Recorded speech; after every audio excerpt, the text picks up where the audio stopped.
Well, hello everybody. This is Chris Kenna with the Link Community Youth Center, and today we are starting off what we hope is the first in a series of community conversations where we're going to be meeting with and talking with experts and professionals in our community about the needs and the challenges that our community is facing. And today for our first session, we're meeting with Kayla Hightower of Typical Life Corporation. Kayla is an awesome woman, a friend, and today she's going to be speaking with us about mental health issues during the pandemic, specifically in families and young people.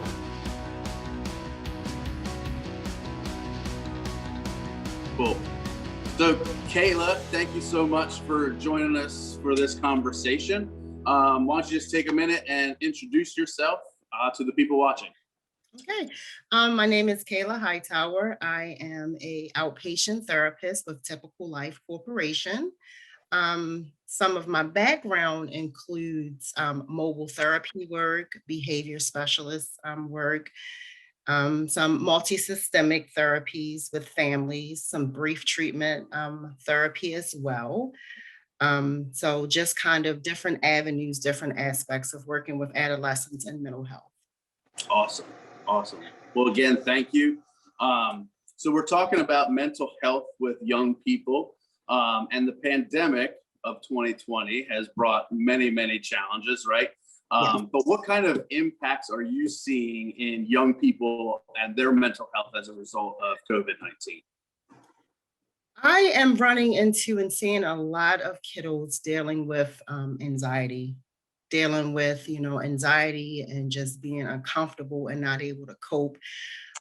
Whether it's them in the school setting and having to wear a mask on their face, not able to kind of function, in that school setting with the mask and, with all the demands of school.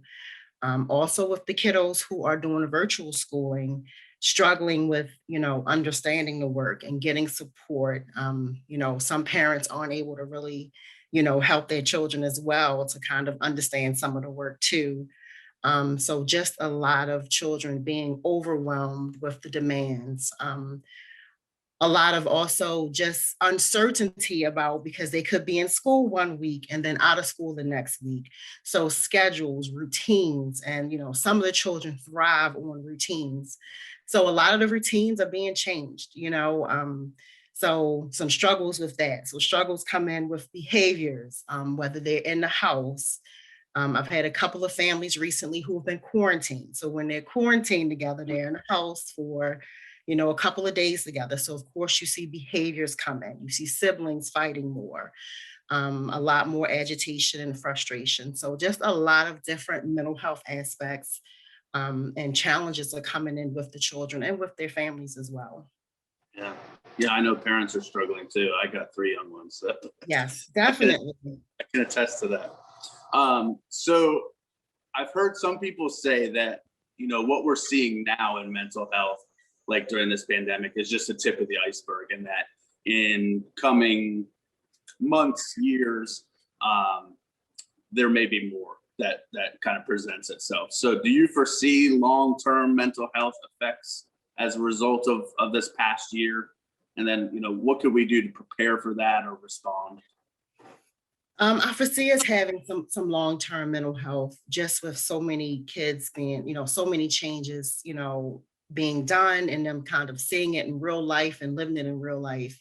So many experiences have been taken away from, from adolescents, from, starting ninth grade for the first time, or some kiddos starting first grade. So, and even with like, the first graders, they don't know what a real school year looks like. So a lot of uncertainty, a lot of anxiety has been, I think that has been between anxiety and ADHD and depression. That has been the main diagnosis we have been seeing this year with a lot of kiddos coming in for intakes. So I think just a lot of, more of that anxiety moving forward with, kids having to live through this and then, remembering it, PTSD from having to, to wear a mask, loss of friendships, loss of interactions. And also on the flip side, we have educational.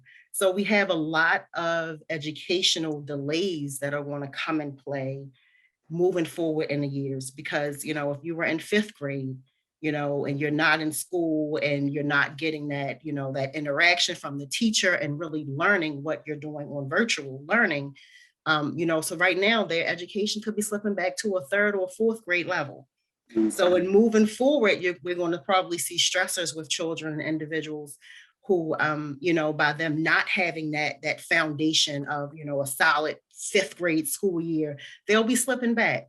So then you'll have stressors, you'll have, overwhelming, you'll have anxiety, you'll have depression because they can't keep up with where they should be and they can't meet those expectations educationally. So, a lot of struggles with that as well. Can you think of anything we can do to kind of get ahead of that? I know everyone's trying to navigate all the changing circumstances as we go, but I mean, has there been talk about what we can do to get ahead of it? Yeah. I'm thinking just try to support our children as much as possible. Try to support the adolescents as much as possible. I do a lot of supporting my kiddos and letting them know that it's okay to ask for help. It's okay to say, I don't understand something. It's okay to express yourself. It's okay to get angry. It's okay to be upset. And it's all about the way we talk about it. It's all about the way we cope. And it's all about the people that we reach out to. So I'm thinking just a lot of providing that support and that foundation for them to be able to go and ask for help. So, if they're feeling, depressed and they want to do something self-injurious, that we can be ahead of that curve.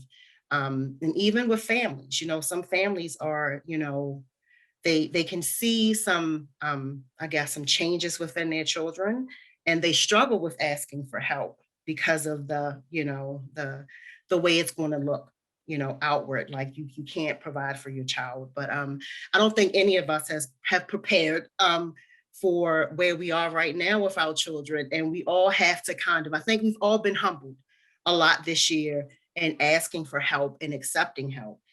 So I think that's one of the main things parents can do is seek help for your child, seek help for yourself as well.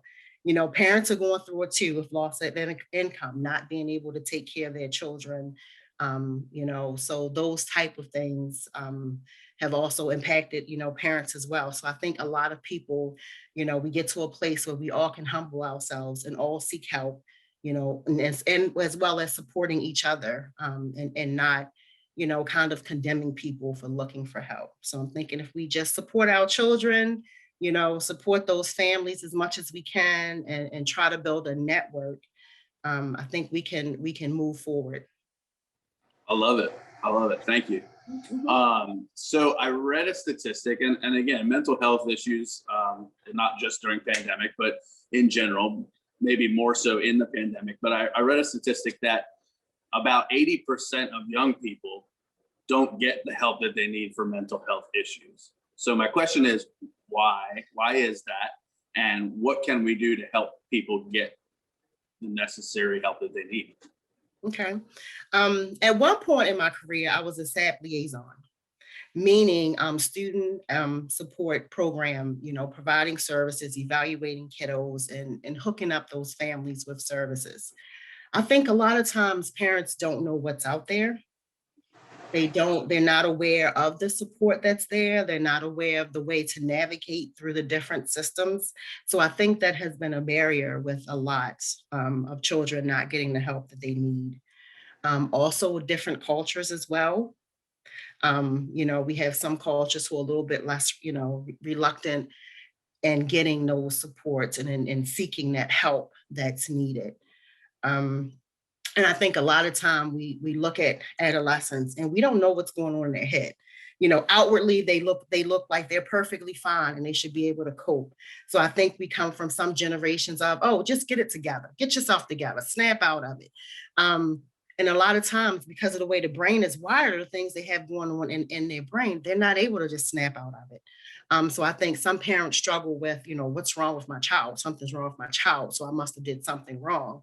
So I think if we can get parents to a place of not internalizing that they did something wrong, and that, sometimes children just are wired different. Sometimes they just need extra supports. It doesn't mean it's the end of the world. When we have these beautiful bundles of joy, they don't come to us with a pamphlet on how to raise them and how to navigate through that. So we have to figure it out as we go, and getting that support from people and not feeling that we as parents did something wrong. But I think that's a lot of times parents struggle with trying to get that support and finding out where that support comes from as well. Yeah. Yeah. So you're putting together a list of resources that we're going to attach to this video. So yes, definitely. I will be putting together a list of resources for different agencies I know here in York County. I will also be attaching my email for parents to reach out to me for support or different ways to navigate the systems. So that those resources will be available and attached to this video. Mm-hmm. Thank you. And if anybody watching wants to just call Kayla and talk, Kayla is awesome. So I recommend hooking up with her. So what can parents watch out for in their young ones during this time? Like what are the signs to look out for and what can they do to help their students cope? Yes. I think one of the main signs is when you realize that your child isn't doing things that they used to do. Maybe that their routine has changed. Maybe things they used to enjoy doing, they no longer enjoy doing. They're easily frustrated maybe with things that's going on. They shut down a lot, and try to isolate themselves a little bit more. And then, of course, on the flip side, you may have the child who's acting out more. They may be more verbal. They may be more defiant in the home. They may, have more behaviors of physical aggression. That's their behavior and that's their way of trying to say something is going on. Because a lot of times they don't have the words to put together. Because a lot of times they don't know what's going on. They don't know why they're angry. They don't know why they're upset. So I think these are the things the parents should be on the lookout for, kind of checking in with their child regularly to see what's going on. Also making them the habit to kind of like look and see if your child is doing any kind of self-harm things. We kind of don't want to invade their space, which is definitely respectful, but we still have to kind of do those checks and check in to see what they're doing in their room or, who they're spending time with. I think it definitely takes a village to work with the children and to kind of see what's going on. So if your child is going to someone's house, you kind of know what's going on, making sure an adult is there. I think through the years, some parents have fallen back from that. So I'm thinking just kind of looking out for those signs, making sure you know who your children are hanging around with. Just trying to be there, not trying to be a friend so much, but, being a support, letting your child know that if you need help, I'm here. And just looking out for, definitely for those changes in behaviors, those changes in mood, changes in attitude. That's good. So for whoever's watching, a parent or a young person, at what point would you recommend that they reach out for help? Like if I'm watching and I'm saying like, hey, I'm dealing with some of this stuff.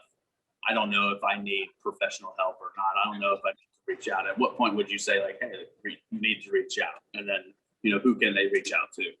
Okay.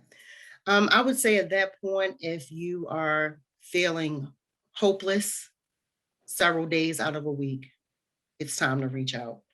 If you're noticing, my daily life functioning is not the way it used to be, I'm not interested in stuff. I'm more sad. I'm more depressed. I think that's when it's time to reach out for help. Surrounding yourself around or trying to find people who are supportive or people who are positive to support you through that time is definitely going to be important. As far as with agencies and far as with, professionals, some people like to start out with like their primary care professional. So just starting off there and maybe talking to them and letting them know what's going on with yourself or what's going on with your child can always be a good way to start and get your foot kind of in that mental health door. I know we do have support systems and case management here in York County with MHIDD and service access management, where they also do some mental health coordination with care and kind of getting you into some of those services as well to just get those evaluations and those initial things started. Yep. Awesome. So last question, speak directly to young people. If a young person is struggling with mental health issues, what would you say to them? I would say to them to, try and find out what your motivation is in life. Try to identify things that make you happy. Try to identify where you want to go in life, and make steps and start working towards getting there. What makes you happy. I'm a big person in self-care. What do you do? I want you to do something every week to make yourself happy. We work and children work so hard to make others happy most of the time, to make mom happy, dad happy, cousins, grandmas. I always tell my kids, and a lot of times their homework is to do something that makes you happy. Do some self-care, whether that's sitting down reading a book. I have kiddos who love taking showers. Whatever it is that makes you happy and makes you just release some stress and feel good about yourself is what I want you to do. So I think that's one of the important things. Find your motivation, find out what makes you happy, and kind of do something to, of course you have to make mom and dad, and you have to get those good grades in school and do all of those things, but we also have to ground ourselves, and we have to prepare ourselves mentally, because when we go to sleep at night and when we lay down at night, it's just us. When they lay down at night, it's just them. So I think one of the important things to do is to find out what's motivating them. I also tell children, if they want to work towards, I have some kiddos who maybe want to be a detective. Then how can you start working, weekly on something to get you kind of those detective skills that you may need? What are some things you can do? You want to be a nurse. What's some resources you can look into to help you to be a nurse? Those are all things of self-care that kind of help you to give you something to look forward to, and to kind of gear you and motivate you, and kind of make life seem not so grim and not so harsh, especially now. We need that. Yeah, we all need it. Yes. So, Kayla, thank you so much for doing this. I appreciate You're it. welcome. You're welcome. Again, anybody watching, we're going to have resources from Kayla listed in the description of the video here below, and her contact information. So, Kayla, again, thank you. It's been awesome hanging out with you and talking with you today. Thank you. I'm sure we'll see you soon. We were joking when we started the video. This is the first time I've seen Kayla without the mask on. So it's good to finally get to see face to face. Thank you so much for having me. Absolutely. Thanks again, Kayla. Have a great day. Thanks, you too.